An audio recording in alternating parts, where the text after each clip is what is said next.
ముద్రగడ పద్మనాభం గారు మరి జగన్మోహన్ రెడ్డి గారికి చాలా క్లోజ్ అయిపోయి తన పేరును కూడా పద్మనాభరెడ్డి అని మార్చుకున్న తర్వాత కూడా ఆయనకి ఈయనకి మధ్య గ్యాప్ ఏమన్నా వైడన్ అయిందా? గ్యాప్ వచ్చిందా? వచ్చిన గ్యాప్ వైడన్ అయిందా? లేకపోతే జగన్మోహన్ రెడ్డి గారు ఈయన పట్టించుకోవట్లేదా? ఇవాళ వీళ్ళిద్దరి గురించి ఎందుకు మాట్లాడుకోవాల్సి వస్తుందంటే, ముద్రగడ గారు వంగవీటి రాధా గారు కలిసి పనిచేస్తే బాగుంటుందని ఒక ఐక్యవేదిక, కాపు సమాజానికి చెందిన ఒక ఐక్యవేదిక కొంత ప్రయత్నం చేసింది.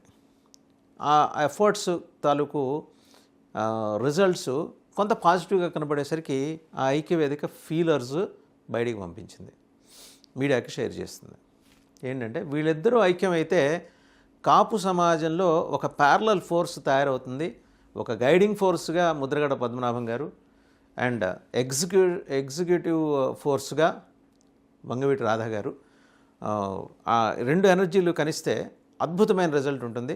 కాపు సమాజానికి అన్ఫుల్ఫిల్డ్ ప్రామిసెస్, రిజర్వేషన్లు కావచ్చు, కాపు సంక్షేమానికి సంబంధించి నిధులు వెచ్చించే కార్యక్రమాలు కావచ్చు, ఎమోషన్స్ కాదు, కంప్లీట్గా కార్యాచరణ ఈసారి ఆ ఐక్యవేదిక భావిస్తున్నది.